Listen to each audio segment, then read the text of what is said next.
नवंबर 2024 से यूनिसेफ ने inter governmental oceanography commission ने ओडिशा में कितने गांव को सुनामी रेडी का दर्जा दे दिया है? 24 गांवों को कह दिया कि रेडी रहिएगा सुनामी के लिए, क्योंकि अगर सुनामी आएगा तो आप ही लोग का जो गांव है वो रेडी फॉर सुनामी है। आपदा के मामले में सबसे सेंसिटिव राज्य उड़ीसा है। हालांकि वहां पर उड़ीसा ने सबसे बेहतर ढंग से मैनेजमेंट किया है और उड़ीसा की जो गवर्नमेंट है वो पब्लिक के प्रति बहुत ही सेंसिटिव रहती है, बहुत सेंसिटिव। 20 सालों से तो नवीन पटनायक थे, अभी वहां पे सीएम साहब चेंज हुए हैं, तो अभी देखो, अभी चेंज होते आपको नहीं दिखेगा कोई चीजें, क्योंकि एक राज्य में बदलाव 5-7 साल बाद ही दिखता है। लेकिन हम एक आपको सिंपल सा एग्जांपल बताते हैं कि वहां की एविएशन में जो पायलट की ट्रेनिंग के लिए कुछ बच्चे सीएम के पास गए कि हमें एविएशन के लिए क्या करना है, एयर स्ट्रिप नहीं है। उन्होंने तत्काल एयरफोर्स का जो स्ट्रिप था उसको कहा कि आप अपनी पट्टी यूज करने दीजिए, और करकट में डाल के हैंगर बना के और वहां पर उन्होंने सेस्ना जहाजों को खड़ा कराया कि धीरे धीरे बिल्डिंग बनेगी। अब हम बिल्डिंग बनने का 2 साल इंतजार करेंगे तो 2 साल में कम से कम 50 गो पायलट हमारे राज्य से बन जाएगा।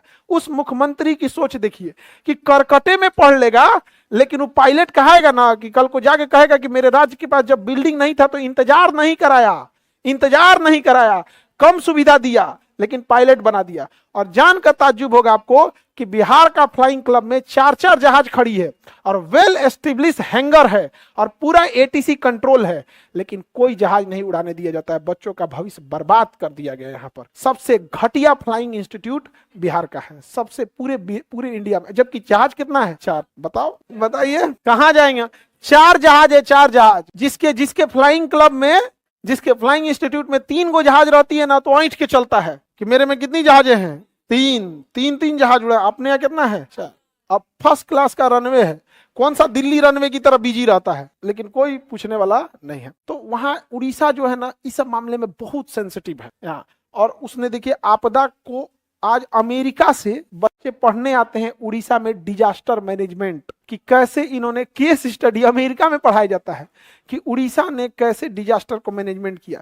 कितना भी भयानक तूफान आ जाए, विपर्जय गुजरात में आया था, 8 दिन लग गया था वापस पटरी पे लाने पे जनजीवन। उड़ीसा में कोई चक्रवात आता है, 1 घंटा के बाद पूरा जनजीवन अपनी पटरी पे आ जाता है, क्योंकि बिजली का पोल भी उसी हिसाब से ले गया है, केबल भी अंडरग्राउंड ले गया है, जहां जैसा है उसी हिसाब से लेके गया है। तो उड़ीसा ने मैनेजमेंट के लिए किया है। उसी में एक और है कि सुनामी रेडी। अब इससे फायदा क्या है कि उन 24 गांवों को पहले से क्या मिल जाएगी? अलर्ट मिल जाएगा। हाल ही में कावाचलम, ये क्या है भैया? ये चेतावनी प्रणाली है, Kerala warning system for climate and, उसका एक फुल फॉर्म है यहाँ पे। केरला का ये चेतावनी सिस्टम है, बाढ़, सुनामी इत्यादि से पहले ये चेतावनी देगा। केरल का सिस्टम है। अभी केरल में बाढ़ आ गया था भयानक, आप 2 साल पहले देखे होंगे, केरल में पूरा भयानक बाढ़ आ गया था। समझ में आ गया कि नहीं आ गया? केरला आगे बढ़े। एक तो साउथ वालों का एक चीज नहीं समझ में आता, उसको हिंदी से क्या एलर्जी है।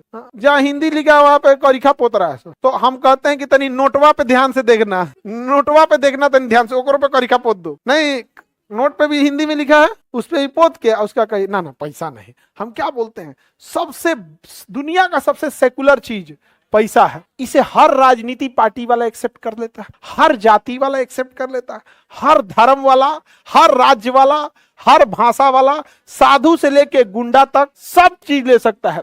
समझ आ गया? चाहे वो आप मजार पे जाइए, चाहे आप मंदिर में जाइए, चाहे गिरजाघर में जाइए, चाहे कहीं भी जाइए, हर जगह एक्सेप्ट हो सकता पैसा, हर जगह। समझ आ गया कि नहीं आ गया?